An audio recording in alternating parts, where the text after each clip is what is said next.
नमस्कार, मैं भावना प्रकाश लेकर आई हूँ हिंदी है आसान। हिंदी से संबंधित आपकी सभी समस्याओं का सरल, सटीक, संक्षिप्त और प्रामाणिक समाधान। तो आइए सबसे पहले समझें कि इस वीडियो में आपको क्या क्या सीखने को मिलने वाला है। सर्वनाम के भेद तथा उपभेद, उन्हें पहचानने का तरीका, पद परिचय का प्रश्न हल करते समय सर्वनाम पहचानने को की प्राथमिक जानकारी, वाक्य में प्रयुक्त शब्द अर्थात पदों की व्याकरणिक कोटि में सर्वनाम पता करने का पहला नियम।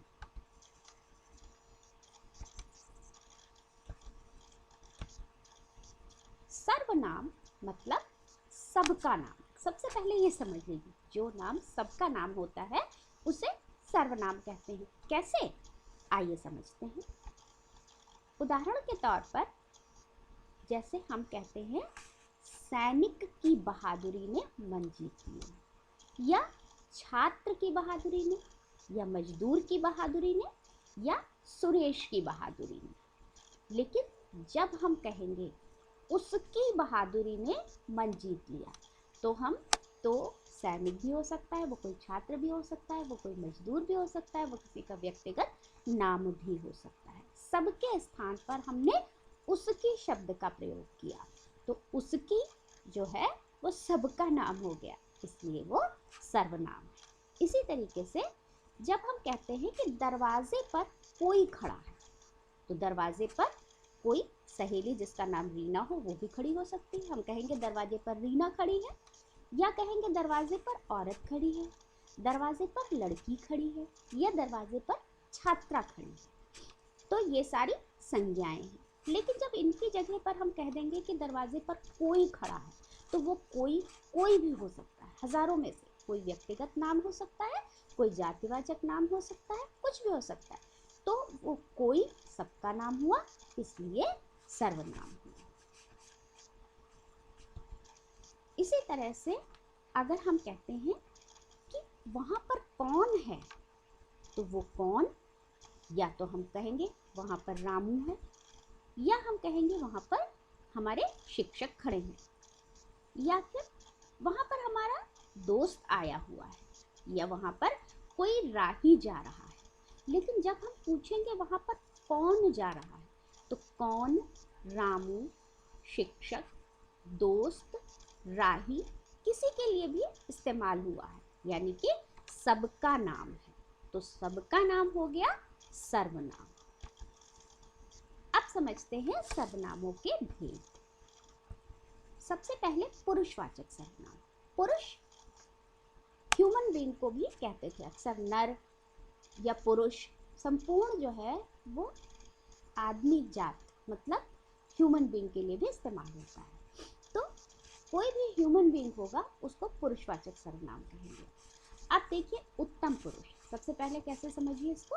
उत्तम पुरुष, इसको याद करने का एक तरीका है, इंसान खुद को सबसे अच्छा समझता है, और सबसे अच्छा का मतलब होता है उत्तम। तो जो मैं, हम या इससे रिलेटेड जितने भी सर्वनाम होते हैं, मैं ही, हम ही, हैं, हमारा, हमारा, मेरा, ये सब हो गए उत्तम पुरुषवाचक। फिर मध्यम, जो इंसान हमारी बात सुन रहा है, जिससे बात की जा रही है, वो हमेशा अपने और किसी तीसरे के बीच में ही होगा, तो मध्यम का मतलब होता है बीच में। तो जिससे बात हो रही है वो हो गया मध्यम पुरुषवाचक सर्वनाम।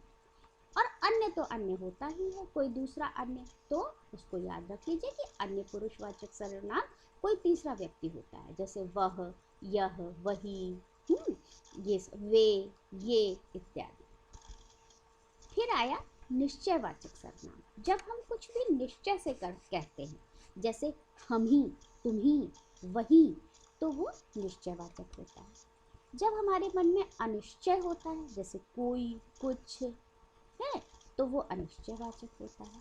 संबंध, जैसा कि आप जानते हैं कि रिलेशन को कहते हैं, तो जहाँ दो सर्वनाम होंगे, जो, सो, जिसका, उसका, है, तो वो संबंधवाचक सर्वनाम होंगे। इसको याद रखने का सबसे सरल तरीका है कि यहाँ पे दो सर्वनाम जरूर आएंगे, तभी संबंध होगा। प्रश्नवाचक सर्वनाम, प्रश्न भी बहुत सरल है कि उसमें वाक्य के अंत में प्रश्न चिन्ह होगा। प्रश्न के जितने संबंध हुए, जैसे क्या, कुछ, कितना, ये सॉरी कुछ नहीं, क्या, कितना, किसका, ये सब प्रश्नवाचक हैं। और निजवाचक सर्वनाम, निज जिसको निजता, जिसको पोजीशन कहते हैं इंग्लिश में, मतलब इसके 3 ही चिन्ह होते हैं, आराम से याद किए जा सकते हैं। स्वयं, खुद, या वो आप, जिसका मतलब आप ही स्वयं से करना है, ठीक है, उसे निजवाचक सर्वनाम कहते हैं। आगे स्पष्ट करते हैं विस्तार से। पुरुषवाचक सर्वनाम के भेद, उत्तम पुरुष में मैं और हम ज़्यादातर आते हैं, मध्यम पुरुष में तुम या आप, सामान्य बराबर वाले के लिए तुम और सम्मान सूचक के लिए आप, अन्य में वे या यह, ये, वे इत्यादि आते हैं। सर्वनामों के सारे भेदों के सूचक चिन्ह देख लीजिए। पुरुषवाचक के मैं, हम, तुम, आप, वह, वे, यह। निश्चयवाचक के यही, वही, तुम ही, हम ही। अनिश्चय के कोई, कुछ। संबंध के जो, सो, जिसका, उसका, जितना, उतना। प्रश्न के कौन, किससे, क्या आदि। निजवाचक के स्वयं, खुद और आप।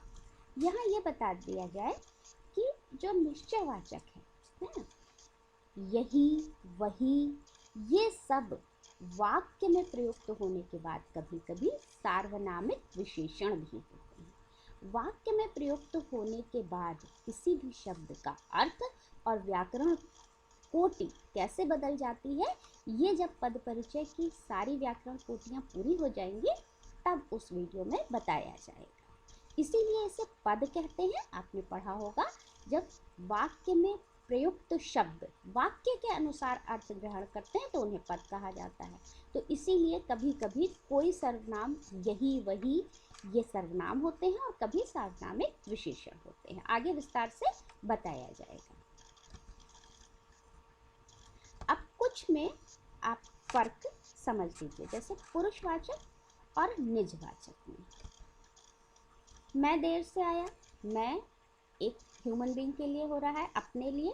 मैं देर से आया, ये पुरुषवाचक है। मैं स्वयं देर से आऊँगा, स्वयं, यहाँ एक निजता का एहसास हो रहा है स्वयं में, तो वो निजवाचक है। हमारी पढ़ाई हो जाएगी, सिंपल सेंटेंस है, ठीक है, तो हमारी ये पुरुषवाचक है, उत्तम पुरुषवाचक। हमें खुद ही पढ़ना होगा, यहाँ निजता का बोध हो रहा है, खुद से काम करना पड़ेगा, है, तो ये निजवाचक है। आपका शुक्रिया सामान्य है, तो ये मध्यम पुरुषवाचक है। आपका मतलब जो सामने व्यक्ति है जिससे बात हो रही है। ये काम अपने आप कीजिए, मतलब आप खुद ही कीजिए, तो ये निजवाचक हो गया। तुम्हें सर्दी नहीं लगती, ये क्या है, ये मध्यम पुरुषवाचक है। तुमसे बात हो रही है, जिससे बात हो रही है वो है तुम्हें, तो वो है। तुम स्वयं ही उपहार लाना। अब देखो, स्वयं का शब्द का इस्तेमाल चाहे अपने लिए किया जाए, चाहे जिससे बात हो रही है उसके लिए किया जाए, चाहे किसी तीसरे व्यक्ति के लिए किया जाए।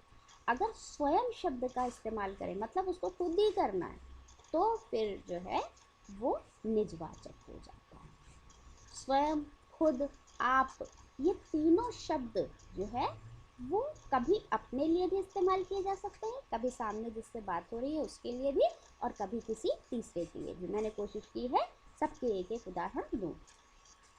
वर्षा भूखी थी, वह चली गई, सिंपल, अन्य पुरुषवाचक सर्वनाम है। वर्षा खुद से चली गई, देखो तीसरा व्यक्ति ने कोई काम खुद से किया, तो वो निजवाचक सर्वनाम है। आप बात शुरू कीजिए, ठीक है, सिंपल है, मध्यम पुरुषवाचक। आप स्वयं बात शुरू कीजिए, अब यहाँ निजता का बोध आ गया, आपको करना है, तो ये निजवाचक हो गया। अब पुरुषवाचक और निश्चयवाचक में फर्क। हम पढ़ रहे थे, मैंने कहा था ये काम कर दो, तुम हवा में मत जाओ, उसने बच्चे को खाना ही नहीं दिया, तुम्हारी तबीयत कैसी है, वह बहुत अच्छी लड़की है। ये सब निज पुरुषवाचक सर्वनाम हैं। अब देखो जहाँ निश्चय हो गया कि ये काम तो वही हम ही तुम ही को करना है, केवल हम ही पढ़ रहे थे, वो किताब मैंने ही मेज पर रखी थी, तुम ही तो माँ की ओर से उपहार लाए थे, आज वर्षा की संभावना उसी ने बताई थी, तुम्ही को मैं ढूंढ रहा था, वही मेरी मनपसंद छात्रा। तो यहाँ पे ये सब निश्चयवाचक सर्वनाम है, और निश्चयवाचक सर्वनाम ही अक्सर जब वाक्य में प्रयुक्त अलग ढंग से होते हैं तो वो सार्वनामिक विशेषण होते हैं। कैसे? जब वही के बाद छात्रा आ जाता, छात्रा जो कि एक संज्ञा है, तो वही छात्रा की विशेषता बताने लगता। कौन सी छात्रा? वही छात्रा, तो वहाँ पर वो सार्वनामिक विशेषण हो जाता। अब प्रश्नवाचक, जैसे कौन देर से आया, इसमें हमेशा प्रश्नवाचक ही शब्द आएंगे। शबाना क्या पढ़ रही थी, किसने कहा था ये काम कर दो, किससे सवाल करूं, किनसे बात करूं, महेश के हाथ में क्या था, दरवाजे पर कौन था। अब ये सब सबके नाम भी है और प्रश्न भी है, तो ये प्रश्नवाचक होगा। अब अनिश्चयवाचक में हमें पता ही नहीं है, कोई तो परिवर्तन लाएगा मगर वो कोई कौन होगा इसका पता नहीं है। महेश कुछ कर रहा था, क्या कर रहा था इसका पता नहीं है। किताब किसी ने मेज पर रखी थी, पता नहीं है किसने रखी थी। इस सवाल का जवाब कोई तो देगा, मैं किसी से बात करता हूँ, महेश के हाथ में कुछ तो था, दरवाजे पर कोई तो था। तो ये सब अनिश्चयवाचक सर्वनाम होते। तो इस वीडियो में जो कुछ देखा एक क्विक रिकैप कर लेते हैं। सर्वनाम के भेद तथा उपभेद, पुरुषवाचक, निश्चयवाचक, अनिश्चयवाचक, निजवाचक, प्रश्नवाचक, संबंधवाचक, उन्हें पहचानने का आपने तरीका सीखा। संबंध में दो जरूरी हैं, निजता में स्वयं, खुद और आप शब्द आते हैं, ठीक है। पद परिचय का प्रश्न हल करते समय सर्वनाम पहचानने की प्राथमिक जानकारी आपको मिली। सबका नाम होता है सर्वनाम, सबसे पहले ये बात याद रखने वाली है। इसके बाद अच्छा, सर्वनाम के बाद अगर संज्ञा आ गई तो वो सर्वनामिक विशेषण हो गया, ये बात याद रखने वाली है, बाकी सारे सर्वनाम होते हैं। वाक्य में प्रयुक्त शब्द अर्थात पदों की व्याकरणिक कोटि में सर्वनाम पता करने का पहला नियम क्या है कि वो संज्ञा के स्थान पर आना चाहिए, संज्ञा के पहले नहीं। सर्वनाम के दो भेदों में पहचान करने का तरीका आपने सीखा। निज तथा पुरुषवाचक में अंतर क्या है कि निज में कुछ ही सूचक शब्द होते हैं निजता के, स्वयं, आप, खुद, और पुरुष के तो बाकी होते ही हैं सारे। पुरुष तथा निश्चय में क्या है, निश्चय में हम ही, तुम ही, वही आएंगे। प्रश्न तथा अनिश्चय में, प्रश्न में हम प्रश्न पूछ रहे होते हैं और अनिश्चय में हम अनिश्चय की स्थिति में होते हैं, हमें कुछ पता नहीं होता। तो चलते हैं अगले वीडियो में। लिंग, वचन और कारक पद परिचय में कैसे बताए जाते हैं, इसको लेकर के आपके प्रश्नों का उत्तर देते हुए फिर मुलाकात होगी। लेकिन इसके लिए आपको मेरे चैनल को सब्सक्राइब करना होगा, बेल आइकन को प्रेस करना होगा, ताकि जब ये वीडियो मैं डालूं तो नोटिफिकेशन आपको मिल जाए। और हाँ, अगर आपको वीडियो पसंद आते हैं तो उसे लाइक और अपने ज़्यादा से ज़्यादा दोस्तों के साथ शेयर करना ना भूलें। Bye bye.